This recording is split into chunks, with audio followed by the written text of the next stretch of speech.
Chapter 15 Floating Post Office.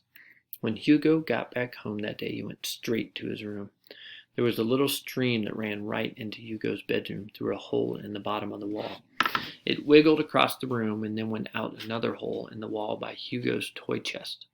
In a funny way, that little stream was Hugo and Boone's personal floating post office, since that's how they sent messages to each other. Opening up his toy chest, Hugo pulled out a little wooden boat. He had carved it himself, and it could float as well as a boat 20 times its size. This is a note that Hugo wrote to Boone. Hi, Boone. When I went back to class today, Mrs. Nuckluck was pretty mad at me for leaving. But when I told her about what happened, she said if I wrote it all out in my best handwriting, it would count for the English class that I missed. I even included the part about the poisonous snakes. Ha ha. Also, guess what? The Squidges want you to come back to our school. They said anybody who would run off to help a monster would never eat a floof. Well, Roderick wasn't convinced, but too bad for him. So please come back to school, Boone. Think of all the adventures we could have if we saw each other every day. Your friend always, Hugo. Hugo rolled up the note and put it in a little glass bottle with a stopper. He put the bottle in the toy boat and carefully placed the boat on the stream. Then he took a deep breath and blew it out on the little boat stern. The boat wobbled at first before it floated down the stream through the little hole in the wall and out into the big, wide world. And this is the final chapter, chapter 16, Blueberry Ink. The next day, however, Boone was not at school. Hugo was crestfallen. Even though Boone had only been at the Academy for Curious Squidges for one day, the classroom just wasn't the same without him.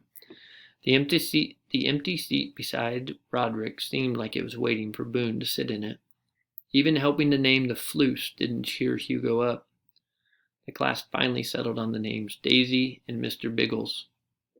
Art class was first.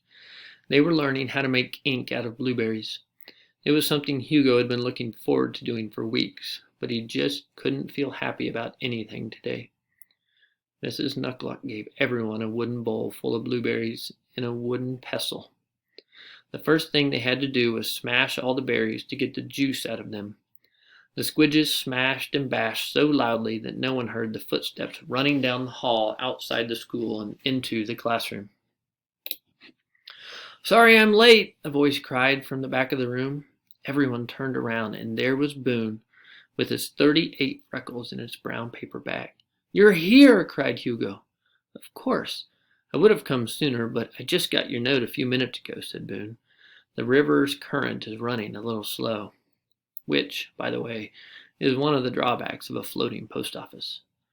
Mrs. Nuckluck, said Boone, if it's okay with you, I'd like to go to Squid School. I don't know a lot about snuds and stuff like that, but I'm a quick learner. Boone, we would be honored to have you in our class, said Mrs. Nuckluck. The whole class cheered. Well, everyone except Roderick, but he didn't yell boo or anything like that either. Some Squidges, and people too, just take a little longer to change their minds about things. Right then, Hugo had an idea. He raised his hand and then waved it around to show that he had something extra important to say. Yes, Hugo? I have an idea, Hugo said. What is it? Mrs. Nuckluck asked. I don't want to say it out loud. Mrs. Nuckluck considered. You can come up here and whisper it to me. Hugo walked up to Mrs. Nuckluck's desk. He leaned close to her ear. He had never been that close to Mrs. Nuckluck's head before. It smelled like bananas. Hugo cupped his hand around his mouth and whispered his idea into Mrs. Nuckluck's ear. Then he leaned away so he could see her face. It looked happy. That's an excellent idea, Hugo, she said. Thanks, Hugo said. Can I whisper something else? All right. Hugo cupped his hand and leaned close. He didn't really have anything else to say.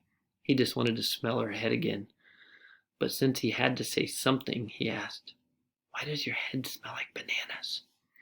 Mrs. Nuckluck looked at him. He looked back at her. Then she leaned over and whispered in his ear, Banana shampoo. Hugo nodded. Got it, he said. Mrs. Nuckluck liked Hugo's idea so much that she went right to the art closet and gathered up all the supplies. Then, without telling the class why, she led everyone out of the classroom and into the hallway just outside the school's entrance. Hugo climbed onto Mrs. Nuckluck's shoulders. Mrs. Nuckluck climbed on a chair.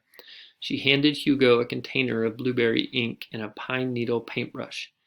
In his best, most careful handwriting, Hugo added 2 new words to the school sign: the Academy for Curious Squidges and Boone. The end.